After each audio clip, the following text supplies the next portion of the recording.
Good evening, everybody. Uneducated Economist here. I thought I'd cover another chapter out of Cantillon's essay on economic theory, and this is chapter 9. And this is pretty interesting. It's titled like this: The number of laborers, artisans, and others who work in the state is naturally proportioned to the demand for them. And now this is really interesting when you read this. When you read this chapter, of course, they're all really interesting to me. I guess I say that every time. But the very first paragraph really nails you pretty hard. I mean, when you read it, you're like, whoa.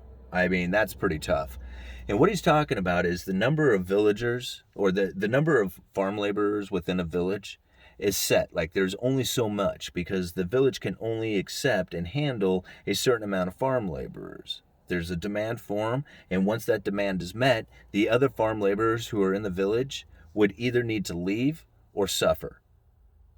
So this is what it comes down to. He kind of describes it like if a particular village has several farm laborers who have sons, and they train those sons to be farm laborers, some of those sons can be successors, like they can replace their father, but the other ones are going to have to leave. If they don't leave, or if they can't find work or trade or something, then they have to stay with their father, where they'll live a life of poverty, and they'll never have kids, they'll never marry because they can't afford to do it. And if they do get married and have kids, their children will soon starve along with their parents, because that's the way it works in France in the 1700s. So now I thought about that, and I'm like, whoa, man, talk about like a life where if you don't work, you don't eat. Like people who complain about like they don't pay me enough, like, yeah, whatever. If you don't go down there, you're going to die. Think about it like that. See, nobody thinks about like having a job means life or death, but that's the way it kind of was back in the day. That's the way I read that first paragraph. I was like, holy moly, that's tough. But then he goes on, he talks about how like because you're never going to be able to raise these children, they'll starve and die. You just won't even have children to begin with. He was basically saying that the village would never grow in population, not in 1,000 years, because of this. And I thought about that for a second. I'm like, whoa, just for the simple fact that if you can't work, you can't eat. And if you can't eat, you're going to die. And the population would never grow because of that. You better hope that you have a trade that's in demand, or that you have skills that are in demand of some sort. And I think about that. That's crazy. See, he's talking about the girls who could craft something during the times when they're not in the field. So now I thought about that for a second. I'm like, man, life was so tough back then that even like, the women, like if you were a girl, you were going to be working the fields. You were going to be creating food because there wasn't a safe way. And so while I guess the men were out being tradesmen, the women were at home or in the fields, working the fields. And if they weren't doing that, then they could be creating, knitting, and doing other things, which they could sell, but it wouldn't be enough in proportion, and enough to raise the children, to basically, provide for them. So that was something very interesting to think about. It's just like, man, the population could not grow if you cannot find a trade, if you cannot find a life that can support you and your family. See, I think about the way people live right now, and it's hugely different. People just don't have that mindset at all. Now, the way Cantillon kind of describes the amount of demand for a trade, and it's kind of interesting because he talks about it in the form of tailors, right? And these tailors. So if you can imagine a tailor who is like overwhelmed with business, and he has 3 sons, and he trains his 3 sons to be tailors, and now the village is now supported. Like before, he was overwhelmed with work. Everybody was like in shambles. They were just all walking around in rags. But now that his 3 sons have grown up and they're all making clothing, everybody is like just walking around looking sharp. And because this village is now running around looking sharp, another tailor says, man, this village has a pretty good business for clothing. He moves in, but the village was just enough that it was large enough that it could support exactly 4 tailors. And when the 5th one moves in, although some of the business can go to them, they all end up suffering from it because the village can only support so much demand, or the demand for tailors is only so much. And so what ends up happening is the rest of them suffer.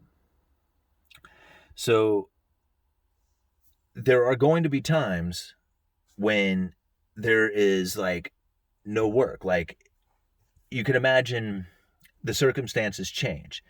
Imagine a bunch of carpenters. Like, okay, so there's a village that's really expanding. They're like, all of a sudden they became like a port, whatever. A lot of people are moving there, and they're expanding, and they need a lot of homes constructed. And so carpenters start moving in, and there's a lot of carpenters in the area because they have a lot of construction taking place. But then the village gets to a point where it expands to the point where it's just like, well, we really have gotten to the point where we don't really getting any bigger here, and the need for carpenters really drops off. They don't need as many carpenters in the area. So these carpenters, if they don't have any work to go, they're going to have to just leave altogether or suffer the consequences of it. If they do leave, they'll leave into the point that is proportional for what the demand is. So, like, if the place is flooded with carpenters, then carpenters are going to be bailing out of town. And they're going to bail out of town until there's so many of them that have left that the ones who are remaining are now able to find gainful employment being in the village because most of the carpenters have left. So circumstances change, and the demand for that particular position changes as with it. Now, Cantillon goes on to talk about education in this. And this is really where I find a lot of similarity to what's taking place right now. Because what he talks about is schools to increase artisans are useless. And I thought to myself, man, did he ever think hit it? Because what happens when everybody has a degree and you're swimming in a sea of degrees? That degree doesn't really help you much, does it? Same thing, if you're sitting there as a carpenter in a sea of other carpenters, being a carpenter doesn't really help. And so the way he explained it is with, like, if a nation, like, you got to think this is back in the day of the 1700s, so he used 100,000 people. But if a nation sent 100,000 people to go become seafarers, when they came back, only so many seafarers are going to be employed. The rest of them are going to have this useless knowledge that they don't use. They're going to have to find some other kind of gainful employment or suffer. So they will have gone and learned to be a seafarer, but they will not use it. And so you can't force this, because the demand for these particular trades will have the trades naturally showing up to do it. If you try to force it, it won't work.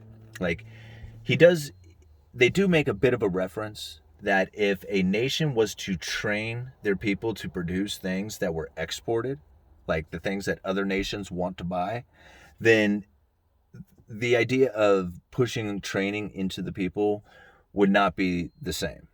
But what he was talking about is a state in reference to itself. Just like, if you were going to gain some knowledge and just be like self-sufficient, not necessarily trying to export out to other nations.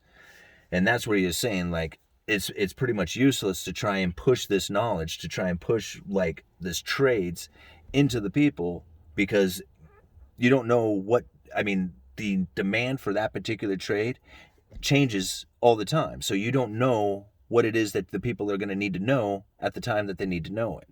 That is all free market taking place, which I thought was a really interesting, point to it too. So anyway, I think that was the majority of that one. Uneducated Economist. You guys let me know.